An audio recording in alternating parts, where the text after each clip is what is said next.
adalah gembalaku, takkan kekurangan aku. Ia membaringkan aku di padang berumput hijau. Saudara-saudaraku terkasih, selamat pagi.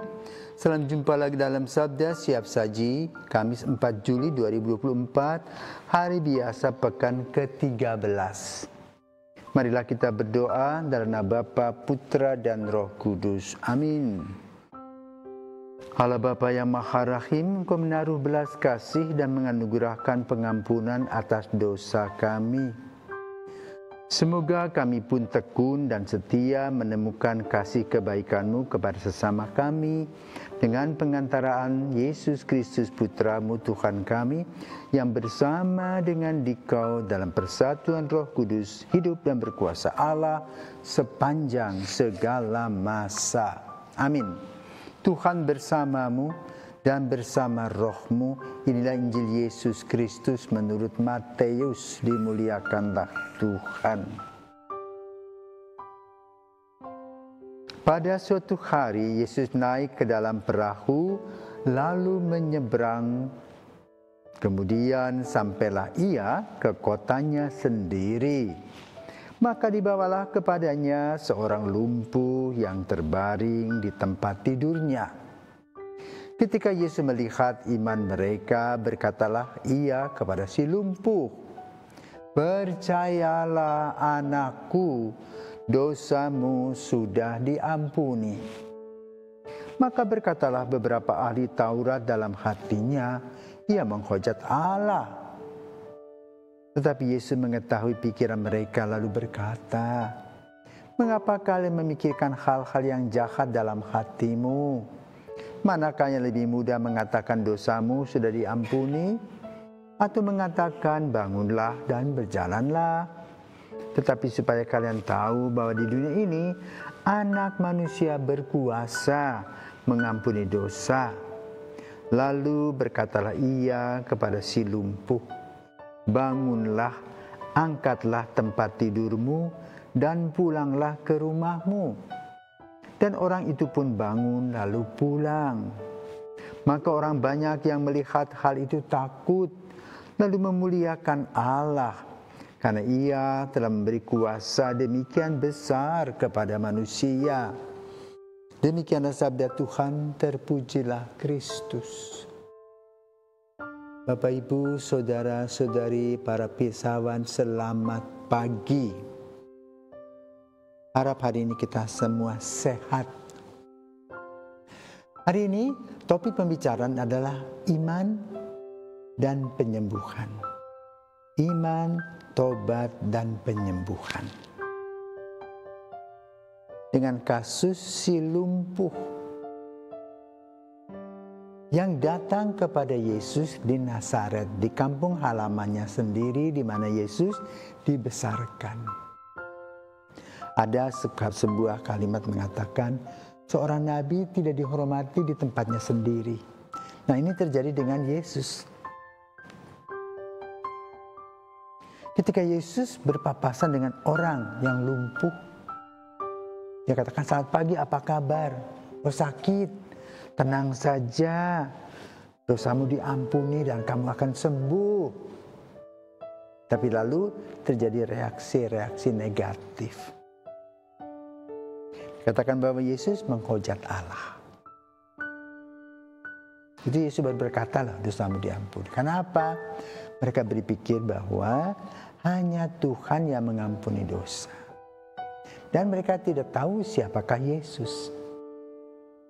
Yesus adalah perwujudan Allah Bapa dalam wujud manusia yang disebut Yesus. Memang waktu itu tentu orang belum begitu paham tentang siapakah Yesus. Kita masih lebih beruntung karena kita sudah banyak mendengar mujizat-mujizat dan peristiwa-peristiwa Yesus. Biarpun sudah banyak peristiwa-peristiwa yang kita dengarkan, masih banyak orang juga yang tidak percaya. Bahkan juga ada beberapa orang yang menjadi pengikut Yesus justru meninggalkan Yesus pada zaman kita juga. Maka ini relatif subjektif. Tetapi yang paling penting sekarang bagaimana kita. Injil hari ini, Injil Matius ingin menerangkan tentang bagaimana proses penyembuhan. Proses penyembuhan, satu, orang harus mengalami suatu realitas. Jadi orang lumpuh tadi harus realistis. Bahwa dia lumpuh, tidak bisa berjalan, dan memerlukan bantuan kesembuhan supaya bisa berjalan kembali. Ada motivasi ingin sembuh. Maka mencari obat dan solusi. Solusinya apa? Kepada Yesus dalam Injil pada hari ini. Maka betul kemudian dia percaya biarpun banyak tantangan-tantangan yang muncul dalam proses penyembuhan itu. Bagaimana komentar-komentar orang.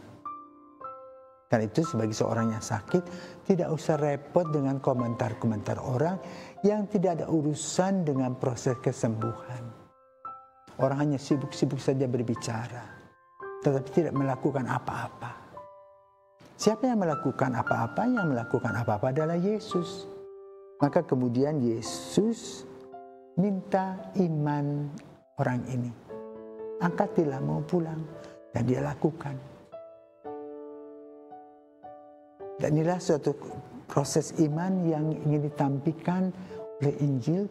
Sebagaimana proses iman yang kita miliki saat ini. Apakah kita hanya ingin dilihat orang karena kita seorang Katolik? Memaksa diri kalau kita bagaimanapun tidak bisa harus ke gereja. Tetapi langkah-langkah kita tidak cocok. Maka yang paling utama dan penting adalah satu, kita tahu siapakah saya. Lalu bagaimana saya mempunyai relasi yang dekat dengan Tuhan. Maka apapun yang berseliweran di dalam jalinan relasi kita dengan Tuhan, ada kesulitan, ada hambatan, ada kesakitan, ada orang yang tidak suka. Kita tidak usah repot. Tetap kita mengadakan jalinan relasi kita dengan Tuhan. Jadi hambatan-hambatan yang muncul tidak membuat kita selesai relasi dengan Tuhan. Justru kita harus semakin erat. Nah, keeratan relasi itulah yang perlu untuk kita. Maka yang lain-lain itu hanya embel-embel.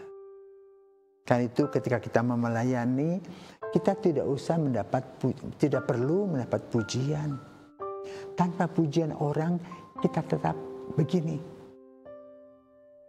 Tapi kita punya relasi dengan Tuhan, takut akan Allah, itu yang paling penting.